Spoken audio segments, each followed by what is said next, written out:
Hi friends, ఈరోజు మనం ఒక రహస్యమైన విషయం గురించి మాట్లాడుకోబోతున్నాం.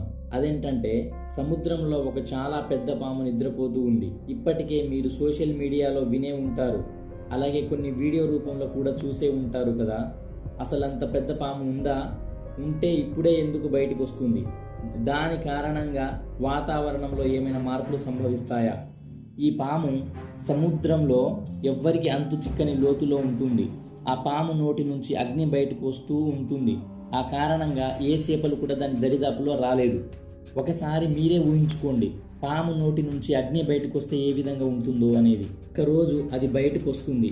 ఆ రోజు భూకంపాలు, సునామీలు మరియు చాలా పెద్ద ప్రళయం సంభవిస్తుందని జూయిస్ కథల ప్రకారం ప్రచురించబడింది. ఆ పాము పేరే లేవియేతన్. లేవియేతన్ పాము గురించి ఇప్పటికే చాలా మంది సోషల్ మీడియాలో చూసే ఉంటారు కదా.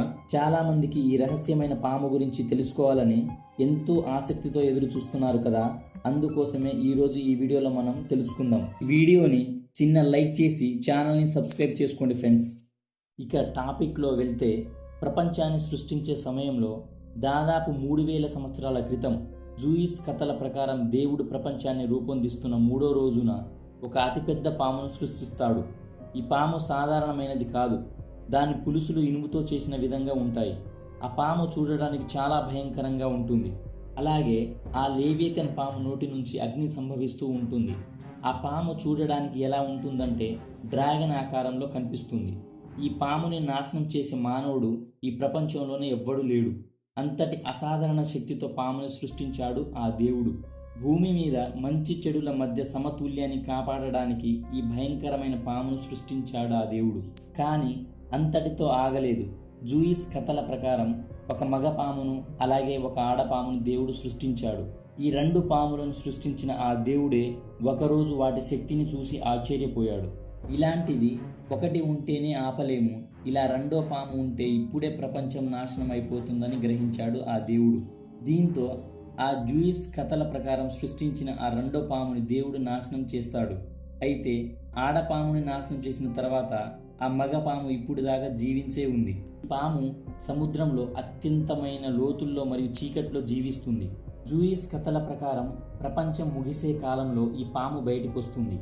ఈ పాము చూడడానికి ఎలా ఉంటుందంటే తన చర్మం మొత్తం రక్తంతో ఉంటుంది. అలాగే తన నోట్లో నుంచి అగ్ని జ్వాలలు బయటకు వస్తూ ఉంటాయి. దాని పరిమాణం కూడా అత్యంత భారీగా ఉంటుంది. ఉదాహరణకు చెప్పాలంటే దీని పొడవు దాదాపుగా 800 కిలోమీటర్లు ఉంటుందని కొంతమంది చెప్తూ ఉంటారు. వినడానికే చాలా భయంకరంగా ఉంది కదా. అసలు ఆ పాము తన వెనక భాగంలో ఉన్న తోకని కదిలిస్తేనే భూమి మీద భూకంపాలు వస్తాయని అంటారు. అంతేకాకుండా ఆ పాము సముద్రం నుంచి బయటకొచ్చే కాలంలో ప్రపంచం ఏదో నాశనానికి దగ్గరలో ఉందని జూయిస్ కథల ప్రకారం ప్రచురించబడింది. ఎలా అంటే అమ్మలు వాళ్ళ సొంత బిడ్డలను కూడా అమ్ముకోవడానికి సిద్ధపడతారట. ఈ లేవియేతన్ పాము భారీ పరిమాణం మరియు శక్తి వల్ల భూమి మీద భారీ విధ్వంసం సృష్టిస్తుంది. ఈ భారీ పాము భూమిని కదిలిస్తే ప్రపంచమే భయంతో వణికిపోతుంది. దాని ఊపిరి భూమిపై పెద్ద అగ్నిపర్వతాలను పేల్చేయగలదు. అనేక ప్రాంతాల్లో భారీ సునామీలు ఏర్పడతాయి. జూయిస్ కథల ప్రకారం ఈ పాము ఆకాశంలో ఎగిరి భూమి వైపు చూస్తే దాని తల భాగం సూర్యున్నే కప్పేస్తుంది. దాని భారీ ఆకారాన్ని వర్ణించడానికి ఎంతో భయంకరంగా ఉంది కదా.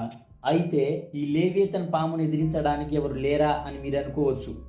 కానీ జూయిస్ కథల ప్రకారం మంచివారు మాత్రమే దేవుణ్ణి ఆరాధిస్తారు. అలా ఆరాధించినప్పుడు దేవుడు వాళ్ళని స్వర్గానికి తీసుకొని వెళ్తాడు. చివరికి దేవుడే ఆ పామును ఎదిరించి దాన్ని నాశనం చేస్తాడు. ఆ తర్వాత భూమిపై మంచివారు మాత్రమే దేవుడితో జీవిస్తారట.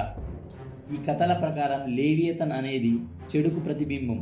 అది దృష్టితత్వం, పగ తీర్చుకునే మనస్తత్వం, కోపం, ఆగ్రహం, అహంకారం మరియు నేనే గొప్ప అనే భావనను కలిగి ఉంటుంది. లేవియేతన్ నాశనమైన తర్వాత ఈ చెడు లక్షణాలన్నీ పోతాయి. మంచివారు మాత్రమే భూమి మీద మిగిలి ఉంటారు.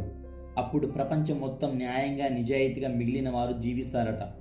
చివరికి దేవుడు మంచి వాళ్లతో కలిసి భోజనం చేస్తారట. ఇదే అంతిమ స్వర్గం. ఇది జూయిస్ కథలలో రాసి ఉంది. సో ఫ్రెండ్స్, ఇప్పుడు దాకా మీరైతే వీడియో చూశారు కదా.